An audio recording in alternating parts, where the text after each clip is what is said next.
आप सभी का सुपर कंसेप्ट क्लासेस में स्वागत है। और आज की इस वीडियो में आप लोगों को क्लास 11th इंग्लिश सिलेक्टिव का वेरी इंपॉर्टेंट क्वेश्चंस कराने वाला हूं, जो आपके आज के एग्जाम के लिए बहुत ही ज़्यादा इंपॉर्टेंट है। तो आप लोग वीडियो पर बने रहिएगा। यहां पर मैं आपको हर एक क्वेश्चन को बहुत ही सिंपल तरीके से और ईजी तरीके से बताने वाला हूँ। और अगर आप लोग हमारे चैनल पर पहली बार आए हैं तो चैनल को सब्सक्राइब करने के साथ साथ बेल के आइकन को प्रेस कर दीजिएगा। और देखिए, आप लोगों का जो मॉडल पेपर है और मॉडल पेपर में जो आप लोगों का बुक पोर्शन है, यानी जो किताब वाला है, किताब वाला में जितना भी इंपॉर्टेंट क्वेश्चंस है, हर एक क्वेश्चंस को यहाँ पर मैं आप लोगों को बताने वाला हूँ। तो चलिए शुरू करते हैं और एक एक करके हर एक क्वेश्चन को हम लोग बहुत ही सिंपल तरीके से और इजी तरीके से समझ लेते हैं। तो देखिए, हमारे पास जो सबसे पहला जो क्वेश्चन है, क्वेश्चन नंबर 1 क्या है कि व्हेयर डिड मम्माची एंड पप्पाची लिव। ठीक है, यानी कि मम्माची और पप्पाची कहाँ रहते थे। ठीक है, फिर आगे क्या है कि and how many children did they have, यानी कि उनके कितने चिल्ड्रेन थे, यानी कि कितने बच्चे थे। तो देखिए, यहाँ पर मैंने हिंदी से भी लिख दिया है कि मम्माची और पप्पाची कहाँ रहते थे और उनके कितने बच्चे थे।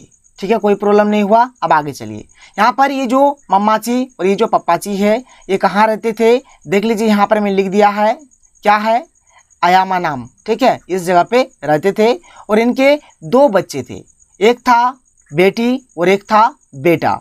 तो बेटी का नाम यहाँ पर है अन्नू और बेटा का नाम है क्या, चाको। तो इसको मैंने लिख दिया है, आप लोग नोट करिए कि मामाची एंड पप्पाची लिव इन अयामा नाम।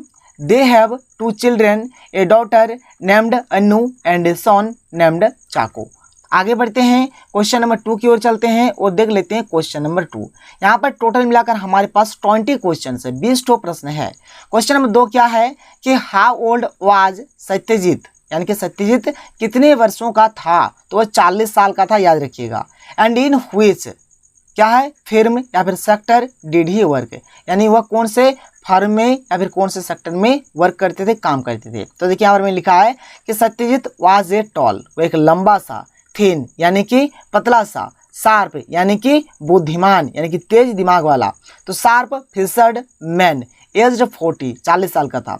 ही had been ruined with the sudden collapsing of his bank, उसका जो बैंक था वो अचानक क्या हुआ, गिर गया। From A clerk he had become the managing director of A bank. फिर क्या होता है, जैसे उसका बैंक बर्बाद हो जाता है, गिर जाता है, फिर वो क्या होता है, क्लर्क से सीधे मैनेजिंग डायरेक्टर बन जाता है। मैंने यहाँ पर हिंदी से भी लिख दिया है, आप लोग आसानी से पढ़ सकते हैं और समझ सकते हैं। आगे चलते हैं क्वेश्चन नंबर 3 की ओर, देख लेते हैं क्वेश्चन नंबर 3। तो क्वेश्चन नंबर 3 है कि what all did the lady have for luncheon. ठीक है, इसका मानी हो गया, देख लीजिए, इसका जो मतलब हो गया, यानी कि लंच के लिए महिला के पास क्या था। तो यहाँ पर लंच के लिए महिला के पास बहुत सारा आइटम्स था। तो यहाँ पर मैं लिखा है आंसर में कि the lady had a number of dishes for luncheon, यानी कि महिला के पास लंच करने के लिए कई तरह के व्यंजन थे, बहुत प्रकार के व्यंजन थे। सी हैड सैल्मोन, ठीक है, सैल्मोन, कैवियर, यहाँ पर क्या है, शैंपेन, फिर है आपका asparagus, coffee with ice cream and at last पीएचएस। तो ये सब आइटम्स था। ठीक है, आप लोग इसको हिंदी से भी समझ सकते हैं कि महिला के पास लंच के लिए कई तरह के व्यंजन थे। उसके पास क्या था, सैल्मन था, कैवियर था, शैंपेन यानी कि दारू भी था, सतावरी आइसक्रीम के साथ कॉफ़ी और आखिर में आड़ू थे। तो ये सब आइटम्स थे उनके पास। आगे बढ़ते हैं, क्वेश्चन नंबर 4 की ओर चलते हैं, देख लेते हैं क्वेश्चन नंबर 4। तो देखिए, हमारे पास जो क्वेश्चन नंबर 4 है, क्या है कि who are the gods from Greek mythology referred in the poem the world is too much with us. यानी देखिए, पोएम जिसका नाम है the world is too much with us. कविता में उल्लिखित ग्रीक पौराणिक कथाओं के देवता कौन है। तो देवता कौन थे आपको बताना है। इसका आंसर हो जाएगा, क्या हो जाएगा, Proteus and Triton are the gods from Greek mythology referred in the poem the world is too much with us written by William, क्या है, शेक्सपियर। देखिए, यहाँ पर यही चीज़ बोला जा रहा है। यहाँ पर जो आप लोगों का क्या है, प्रोटियस जो है, और ये जो आप लोगों का क्या है, ट्राइटन, ये 2 क्या है, यहाँ पर आप लोग देख सकते हैं, ये 2 क्या है, गॉड्स है। तो बस यही हो जाएगा आप लोगों का सही उत्तर, यानी कि प्रोटियस और ट्राइटन ग्रीक पौराणिक कथाओं के देवता है, जिन्हें ये वाला जो आप लोग देख पा रहे हैं कविता क्या है कि the world is too much with अस, जिसके लेखक है विलियम शेक्सपियर। इन्होंने मतलब यहाँ पर ये 2 यहाँ पर ये जो 2 चीज़ें, इसको यहाँ पर भगवान कहा है। फिर आगे चलते हैं, आगे बढ़ते हैं। क्वेश्चन नंबर 5 देख लेते हैं। क्वेश्चन नंबर 5 क्या है देख लीजिए। तो हमारे पास जो क्वेश्चन नंबर 5 है क्या है कि how many days did it take to cut the banyan tree, यानी कि बरगद के पेड़ को काटने में कितने दिन लगे। तो टोटल कितना दिन लगा था यहाँ पर आपको बताना है। तो टोटल 7 दिन लगा था। तो the banyan tree took almost 7 days to take down, ठीक है, इसको नीचे गिराने के लिए 7 दिन का समय लगा। With their axes 50 men approached the gigantic trunk of the banyan tree, ठीक है, chopping its limb and trunk, यानी क्या हुआ कि बरगद के पेड़ को नीचे उतारने में लगभग 7 दिन लगे। अपनी कुल्हाड़ियों के साथ 50 लोग बरगद के विशाल तने के पास पहुंचे, उसके अंगों और सूंड को काट दिया। तो ये हो जाएगा इसका उत्तर। आगे बढ़ते हैं क्वेश्चन नंबर 6 की ओर चलते हैं, देख लेते हैं क्वेश्चन नंबर 6।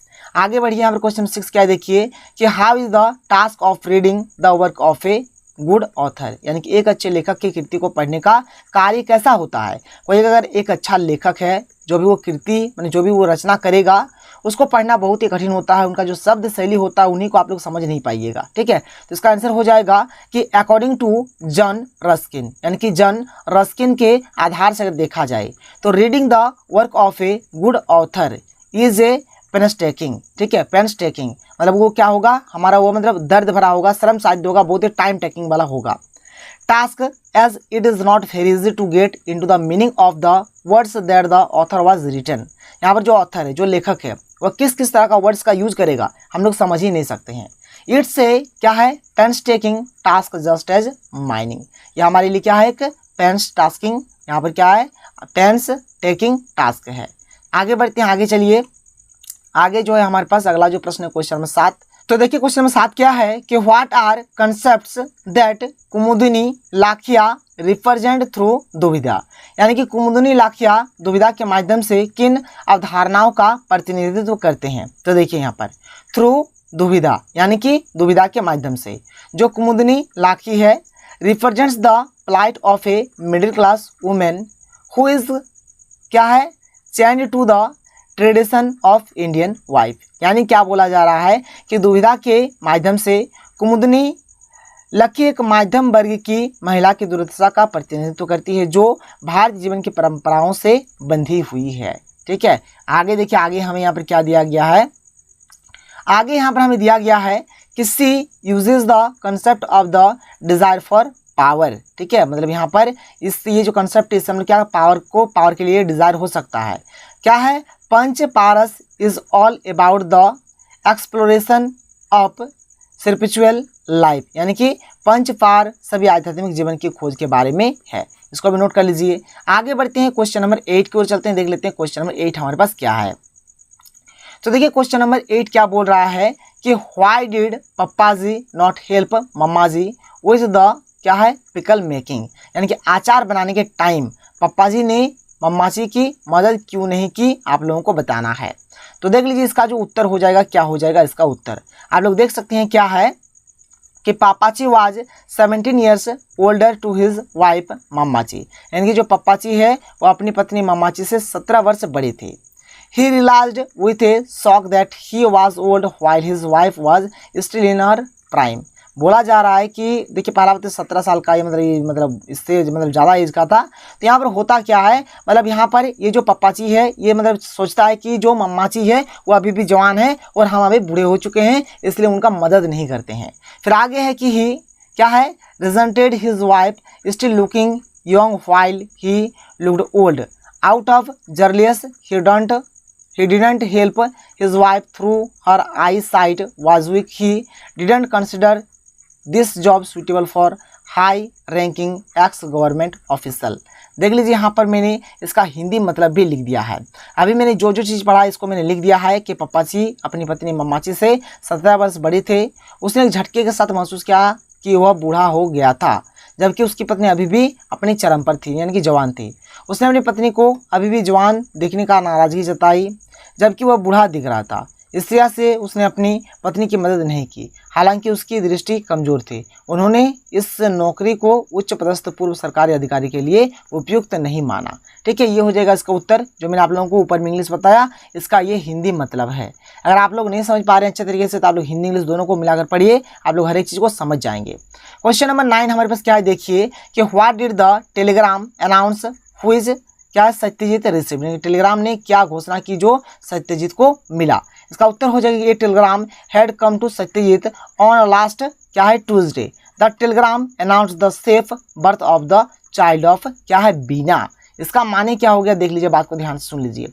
इसका मतलब हो गया कि पिछले मंगलवार ने एक क्या है, एक रात, ठीक है, यहाँ पर रात हो जाएगा, एक रात सत्यजीत के पास आया। टेलीग्राम ने बीना के बच्चे के सुरक्षित जन्म की घोषणा की। ये हो जाएगा इसका उत्तर। आगे बढ़ते हैं क्वेश्चन नंबर 10 की ओर चलते हैं, देख लेते हैं क्वेश्चन नंबर 10।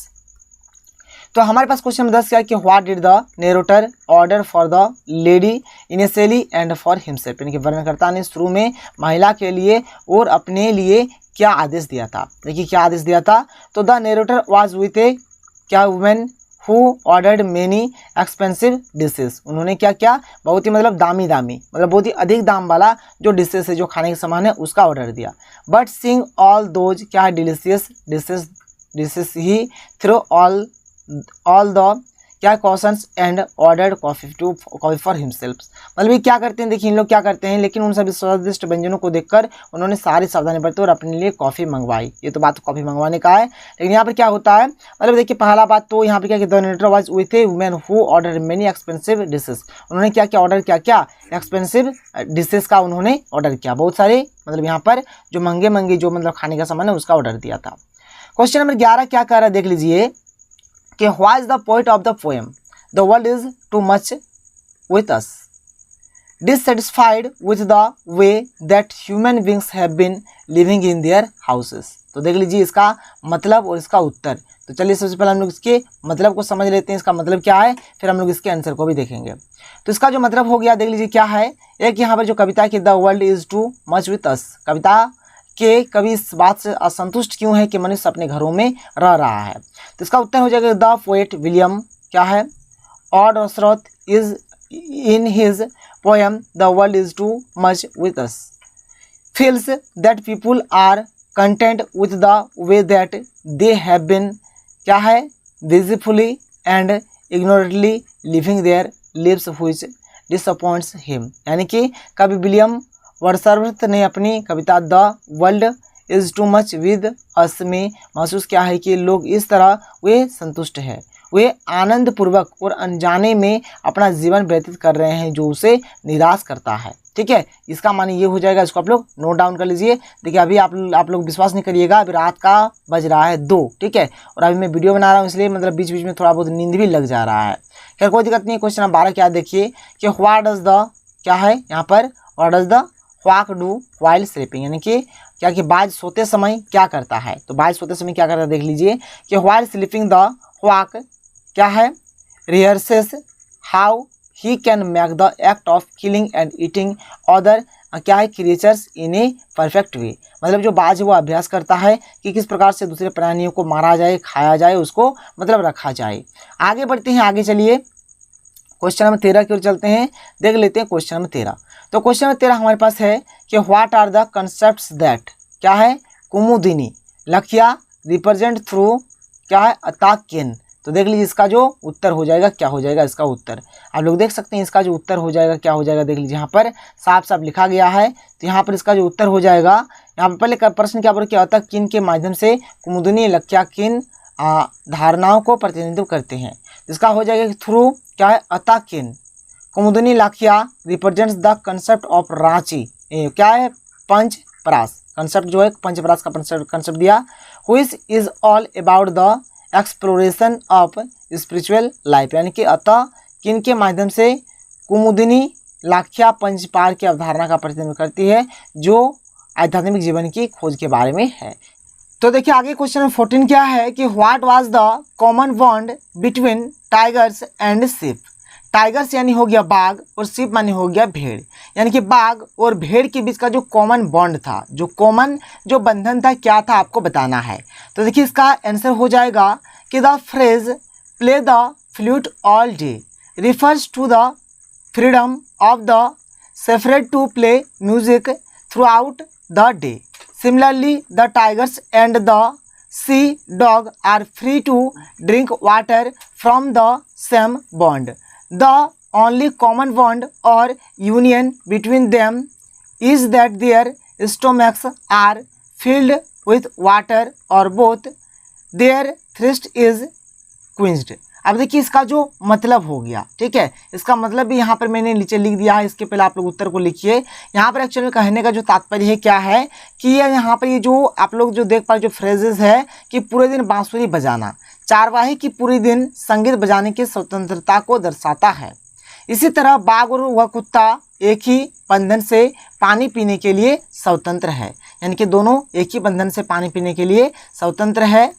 उनके बीच एक ही साझा बंधन या मिलन है कि उनका पेट पानी से भर जाता है या दोनों उनकी प्यास बुझ जाती है। तो ये हो जाएगा इसका उत्तर। आगे चलिए अगला जो प्रश्न है क्वेश्चन नंबर 15 क्या है देख लीजिए कि हु वाज क्या है चाको, यानी कि चाको कौन था। What did he do with Pappaji, यानी कि उसने पप्पाजी के साथ क्या किया। तो इसका देखिए आंसर हो जाएगा कि चक्को वाज द सन ऑफ पप्पाजी, ठीक है। तो पप्पाजी का जो मतलब पापाजी का जो बेटा है कौन है चाको, यानी चाको कौन था तो पप्पाजी का बेटा। एंड मम्माची, ठीक है, मम्माची और पप्पाची दोनों का बेटा चाको था। Who was studying in Oxford, वह ऑक्सफोर्ड में पढ़ाई करता था। ही cam home after summer vacation, वह जो घर आया था गर्मियों की छुट्टी में वह घर आया था। आगे बढ़ते हैं क्वेश्चन नंबर 16 देख लेते हैं।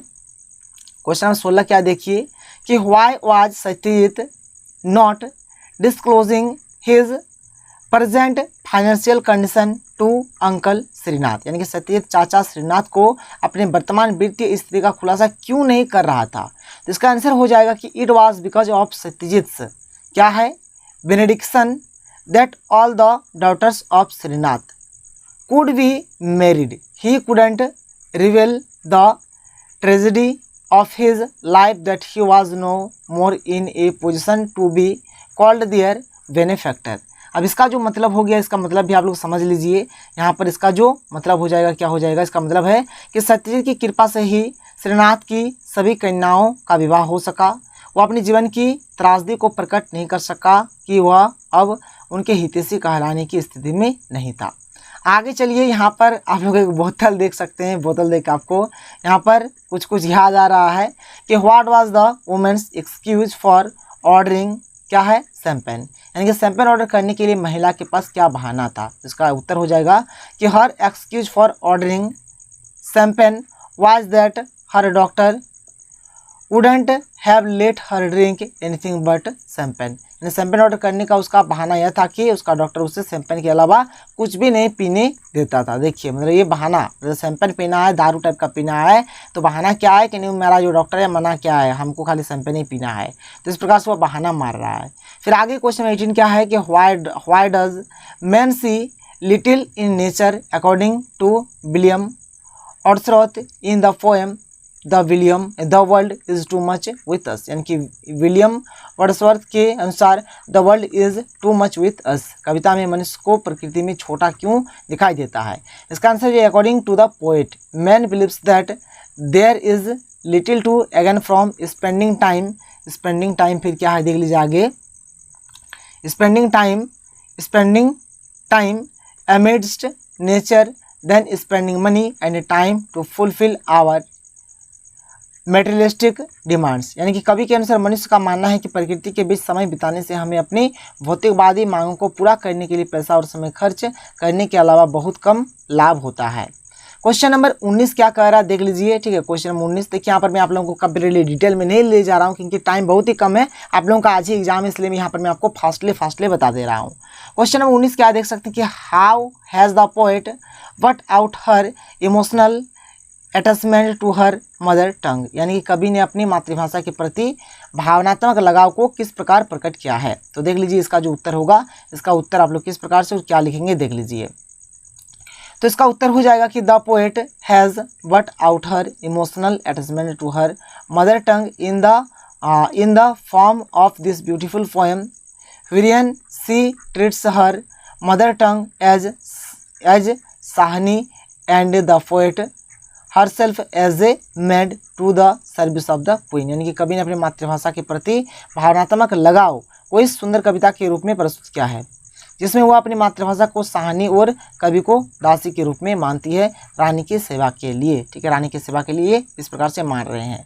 आगे बढ़ते हैं, अगला प्रश्न देख लेते हैं, क्वेश्चन नंबर 20, जो कि हमारा आज की वीडियो का लास्ट क्वेश्चन है। क्या है कि how does the banyan tree stand out as different from other tree, यानी कि बगदाद का पेड़ बरगद है, बरगद, ठीक है, बरगद का पेड़ अन्य पेड़ों से कैसे अलग है। ठीक है, what details of the tree does the poet highlight in the poem, कवि ने कविता में पेड़ के किस विवरण को उजागर किया है। तो यहाँ पर इसका जो आंसर हो जाएगा, इसका आंसर आप लोग देख सकते हैं, यहाँ पर इसका आंसर क्या है, तो इसका आंसर है कि the banyan tree has a unique appearance. ठीक है, कि क्या है, बरगद के पेड़ की एक अनूठी उपस्थिति होती है। The rings carved in its trunk is said to represent the existence of the tree since ancient times, as the poet says the great tree revealed its ring of 200 years, यानी इसका माने हो गया कि कहा जाता है कि इसकी सूंड में खुदे हुए छल्ले प्राचीन काल से पेड़ों के अस्तित्व का प्रतिनिधित्व करते हैं, जैसा कि कवि कहते हैं। ठीक है, फिर यहाँ पर क्या है कि the mastic nature of the tree is revealed in the suspended aerial roots that reach the ground. फिर देख लीजिए यहाँ पर मैंने और नीचे लिख दिया है, आप लोग चाहे तो यहाँ पर पढ़ सकते हैं। देख लीजिए यहाँ पर मैंने क्या लिखा है, तो यहाँ पर मैंने लिख दिया है, देख लीजिए कि महान वृक्ष ने 200 वर्षों के पहले अपने छल्ले प्रकट किए। पेड़ की रहस्यमय प्रकृति जमीन तक पहुँचने वाले निलंबित हवाई जड़ों में प्रकट होती है। तो यहाँ पर मैंने आप लोगों को मॉडल पेपर में जितना भी किताब पोर्शन का जितना भी इंपॉर्टेंट क्वेश्चंस दिया हुआ था, हर एक को बताया। अगर आपको वीडियो पसंद है तो वीडियो को लाइक करिए, जितना उसको वीडियो को शेयर करें। तो मिलते हैं अगले वीडियो में। थैंक यू, जय हिंद।